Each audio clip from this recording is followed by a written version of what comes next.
রাজধানী ঢাকা থেকে শুরু করে প্রত্যন্ত গ্রামাঞ্চল পর্যন্ত একটাই আলোচনা। কি এমন ঘটল যে সকালে ঘুম থেকে উঠে রাজনৈতিক বিশ্লেষকরা চায়ের কাপ হাতে নিয়ে স্তব্ধ হয়ে গেলেন? কোন সে খবর যা শুনে বিরোধী শিবিরে হঠাৎ করে জরুরি বৈঠকের পর বৈঠক বসছে? ৮ জানুয়ারি বৃহস্পতিবার এমন কিছু ঘটে গেল যা বাংলাদেশের রাজনীতির হিসাব নিকাশই পুরোপুরি বদলে দিতে পারে। ১২ ফেব্রুয়ারি জাতীয় নির্বাচনের দিন, হাতে সময় মাত্র একটি মাস। ঠিক এই মুহূর্তে এসে বাংলাদেশের জামায়াতে ইসলামী এমন একটি কৌশলগত পদক্ষেপ নিয়েছে যা দেখে অনেকেই বলছেন এটি শুধু একটি কমিটি গঠন না, এটি আসলে একটি পূর্ণাঙ্গ যুদ্ধ পরিকল্পনা। জামায়াত তাদের জাতীয় নির্বাচন পরিচালনা কমিটি পুনর্গঠন করেছে এবং এই তালিকায় যে নামগুলো উঠে এসেছে সেগুলো দেখে রাজনৈতিক পর্যবেক্ষকদের চোখ কপালে উঠে গেছে। সাধারণত যে কোনো রাজনৈতিক দলের নির্বাচন পরিচালনা কমিটিতে দলের সিনিয়র রাজনৈতিক নেতারাই থাকেন, এটাই চিরচারিত নিয়ম। কিন্তু জামায়াত এবার সেই নিয়ম ভেঙে দিয়েছে। তারা রাজনৈতিক নেতাদের পাশাপাশি এমন কিছু মুখ এই কমিটিতে এনেছে যা দেখে মনে হচ্ছে এটি কোনো নির্বাচনী কমিটি নয়, বরং এটি একটি পূর্ণাঙ্গ সরকার গঠনের প্রস্তুতি।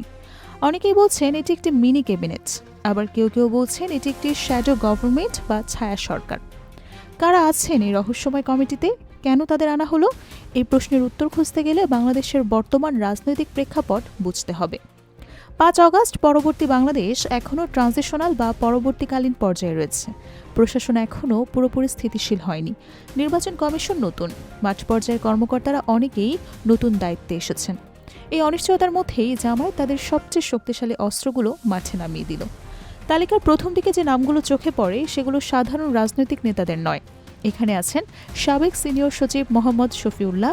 একজন সিনিয়র সচিব মানে কি, এটা বুঝতে হলে বাংলাদেশের প্রশাসনিক কাঠামো বুঝতে হবে। একজন সিনিয়র সচিব হলেন সরকারের সর্বোচ্চ পর্যায়ের আমলা।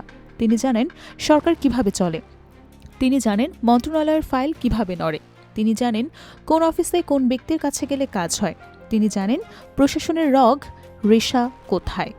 শুধু মোহাম্মদ শফিউল্লাহ নন, এই তালিকায় আরও আছেন সাবেক সচিব আব্দুল কাইয়ুম এবং আব্দুল আল মামুন, অতিরিক্ত সচিব খন্দকার রাশেদুল হক। এই প্রতিটি নাম প্রশাসনের অন্দরমহলে অত্যন্ত পরিচিত। তারা দশকের পর দশক সরকারি দফতরে কাজ করেছেন। তারা জানেন কিভাবে একটি সরকারি সিদ্ধান্ত নেওয়া হয়, তারা জানেন কিভাবে একটি নীতি বাস্তবায়িত হয়।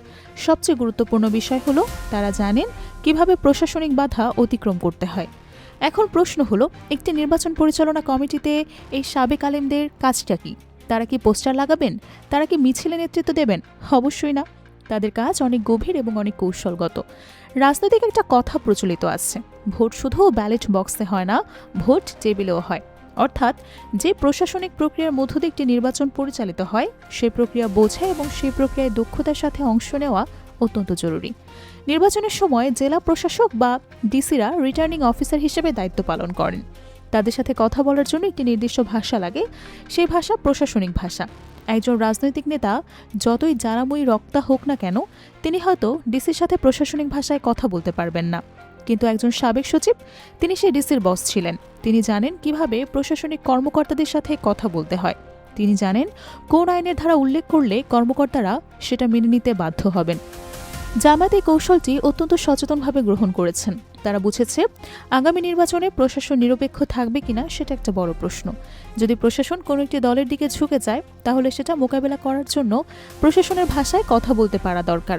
সাবেক সচিবরা সে কাজটি করতে পারবেন। তারা জানেন কোন পরিস্থিতিতে কোন আইনের প্রয়োগ হয়। তারা জানেন কিভাবে নির্বাচন কমিশনকে আইনগত ও প্রশাসনিকভাবে জবাবদিহিতার মধ্যে রাখা হয়। কিন্তু গল্পটা এখানেই শেষ না। জামায়াতের এই কমিটিতে আরও কিছু চমকপ্রদ নাম রয়েছে। ব্রিগেডিয়ার জেনারেল অবসরপ্রাপ্ত গোলাম মোস্তফা, ব্রিগেডিয়ার জেনারেল অবসরপ্রাপ্ত শফিকুল ইসলাম, মেজর জেনারেল অবসরপ্রাপ্ত মোহাম্মদ ইউনুস আলী। হ্যাঁ, ঠিকই পড়েছেন, সাবেক সেনা কর্মকর্তারা এখন জামায়াতের নির্বাচন পরিচালনা কমিটিতে। এই তথ্যটি প্রকাশের পর রাজনৈতিক মহলে যে প্রতিক্রিয়া হয়েছে তা অভূতপূর্ব। অনেকেই প্রশ্ন করছেন, একটি ধর্মভিত্তিক রাজনৈতিক দলের নির্বাচনী কমিটিতে সাবেক সেনা কর্মকর্তারা কেন? তাদের কী ভূমিকা?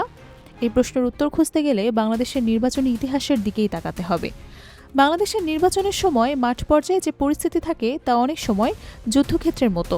ভোট কেন্দ্রের দখল, প্রতিপক্ষের উপর হামলা, ভোটার ভয় দেখানো, এজেন্ট বের করে দেওয়া, এই সব কিছু মোকাবেলা করতে হলে শুধু রাজনৈতিক সাহসটাই যথেষ্ট না, দরকার কৌশলগত পরিকল্পনাও, দরকার ইন্টেলিজেন্স বা গোয়েন্দা তথ্য, দরকার নিরাপত্তা ব্যবস্থা বোঝা।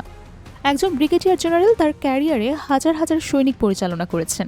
তিনি জানেন কিভাবে একটি বড় অপারেশন পরিকল্পনা করতে হয়। তিনি জানেন কিভাবে তথ্য সংগ্রহ করতে হয়। তিনি জানেন কিভাবে প্রতিপক্ষের চাল আগে থেকে অনুমান করতে হয়। নির্বাচনের মাঠে এই দক্ষতাগুলো অমূল্য।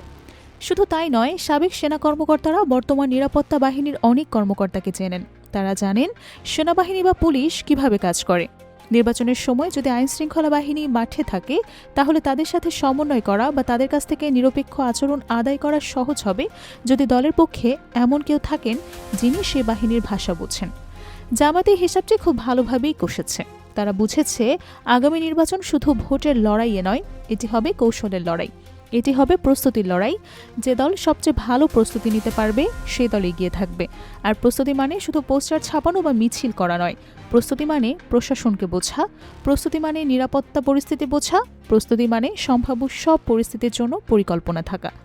এবার আসা যাক কমিটির সবচেয়ে চমকপ্রদ নামটিতে, জাহিদুল ইসলাম। ইসলামী ছাত্র শিবিরের সদ্য বিদায়ী কেন্দ্রীয় সভাপতি। সাধারণত কোনো দলের জাতীয় পর্যায়ের এত গুরুত্বপূর্ণ কমিটিতে সদ্য সাবেক ছাত্রনেতাকে অন্তর্ভুক্ত করা হয় না। এটি প্রথা বিরুদ্ধ। কিন্তু জামায়াত এবার প্রথা ভেঙেছে। কেন? উত্তরটি লুকিয়ে আছে বাংলাদেশের বর্তমান ছাত্র রাজনীতির চিত্রে। ৫ আগস্ট পরবর্তী বাংলাদেশের ছাত্র রাজনীতির মানচিত্র সম্পূর্ণ পাল্টে গেছে। ছাত্রলীগ যে শূন্যতা রেখে গেছে, সেই শূন্যতা পূরণ করতে সবচেয়ে সক্রিয় ভূমিকা রেখেছে ইসলামী ছাত্র শিবির। ঢাকা বিশ্ববিদ্যালয় থেকে শুরু করে জেলা পর্যায়ের কলেজ পর্যন্ত ছাত্র শিবির তাদের উপস্থিতি জানান দিয়েছে। ডাকসু নির্বাচন, জাকসু নির্বাচন, বিভিন্ন বিশ্ববিদ্যালয়ের ছাত্র সংসদ নির্বাচন, প্রায় সবখানেই ছাত্র শিবির অভূতপূর্ব সাফল্য দেখিয়েছে।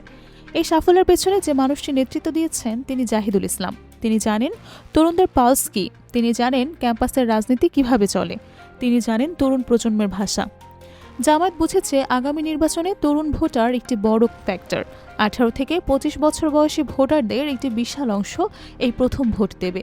তাদের কাছে পৌঁছাতে হলে তাদের ভাষায় কথা বলতে হবে। জাহিদুল ইসলাম সেই কাজটি করতে পারবেন।